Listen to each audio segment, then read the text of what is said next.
ഈ ആരൻ്റെ അമ്മയ്ക്ക് ഭ്രാന്തായ കാണാൻ നല്ല ചേലാണെന്ന് പഴമക്കാർ പറയാറുണ്ട്. അതെത്ര കറക്റ്റാണല്ലേ. രാവിലെ മുതൽ കുറച്ച് ഓൺലൈൻ ആങ്ങളമാരും പെങ്ങന്മാരും നാട്ടിലത്തെ പ്രശ്നങ്ങളൊക്കെ എന്തൊക്കെയാണെന്ന് അറിഞ്ഞ് അതൊക്കെ തീർപ്പാക്കുന്നതിൻ്റെ തിരക്കിലായിരുന്നു.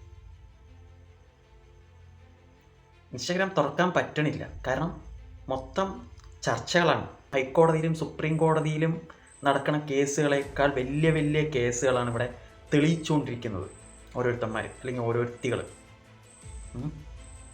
കുറേ പേര് അവൾ ശരിയല്ല, കുറേ എണ്ണം അവൻ ശരിയല്ല. എടാ, നീയൊക്കെ ആദ്യം ശരിയാണോ? നിൻ്റെ വീട്ടിലുള്ളവർ ശരിയാണോ? ആദ്യം നിൻ്റെ വീട്ടിലത്തെ പ്രശ്നങ്ങളും നാട്ടിലത്തെ പ്രശ്നങ്ങളും പോയി തീർക്കടാ. എന്നിട്ട് ആരാൻ്റെ പ്രശ്നത്തിൽ ഇടപെട്ടിട്ട് അത് സോൾവ് ചെയ്യാൻ നടക്കുന്നു. ചിലരൊന്നും രാവിലെ തുടങ്ങിയിട്ട് ഫുഡ് പോലും കഴിച്ചിട്ടില്ല, ഉറങ്ങി എണീറ്റപ്പോൾ തുടങ്ങി ഈ നേരം, ഈ രാത്രി വരെ, ഇന്ന് ഫുൾ ഡേ ഫുഡ് പോലും കഴിക്കാണ്ട് സങ്കടത്തിൽ. എന്തിനാ? കണ്ടൻറ്റ് മിസ്സാവരുതല്ലോ. കുറേ പേര് ക്യാമറ നോക്കുന്നു, സമയം നോക്കുന്നു, ഡ്രസ്സിൻ്റെ കളർ നോക്കുന്നു, എന്തിനു പോയി, ഏതിനു പോയി, ആരുടെ കൂടെ പോയി, കണ്ണാപ്പി കുണ്ണാപ്പി എന്നൊക്കെ പറഞ്ഞ് അത് അങ്ങനെ വേറെ ഇൻവെസ്റ്റിഗേഷൻ ടീംസ്. കാരണം നിൻ്റെ ഒന്നും വീട്ടിലത്തെ ഇഷ്യൂ അല്ലല്ലോ അത്, അല്ലേ? അത് ആരാൻ്റെ ആണല്ലോ. അപ്പോൾ പിന്നെ നല്ല രസം ഉണ്ടാവും ചർച്ച ചെയ്യാനും കൊണ്ട് നടക്കാനും. കാരണം മുല്ലപ്പെരിയാർ വിഷയം പോലെ കേരളം മൊത്തത്തിൽ ചർച്ച ചെയ്യേണ്ട ഒരു ടോപ്പിക് ആണല്ലോ അത്. എടാ, വല്ലവൻ്റെയും വീട്ടിലെ പ്രശ്നങ്ങൾ എന്തിനാടാ നീയൊക്കെ പൊക്കിപ്പിടിച്ച് കണ്ടൻറ്റ് എന്നും പറഞ്ഞ് നടക്കുന്നത്?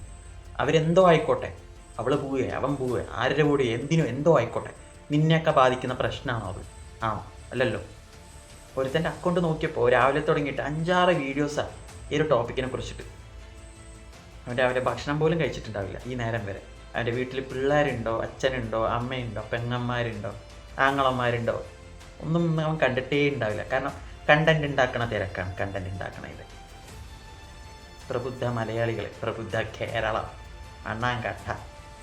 നിൻ്റെയൊക്കെ വീട്ടിൽ ഇതുപോലൊരു സിറ്റുവേഷൻ വരുമ്പോഴാണ് അതിൻ്റെ സീരിയസ്നെസ്സും ഗൗരവവും.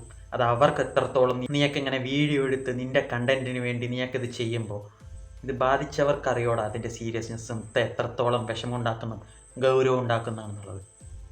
നിന്നെ ബാധിക്കില്ല, നിൻ്റെ വീട്ടിൽ നടക്കുന്നവരെ. മനസ്സിലായേ? ആഘോഷിക്കും. ശവം തിന്നണ കഴുകന്മാർ നിന്നേക്കാളൊക്കെ എത്രയോ ബെറ്റർ. ആഘോഷിക്കും.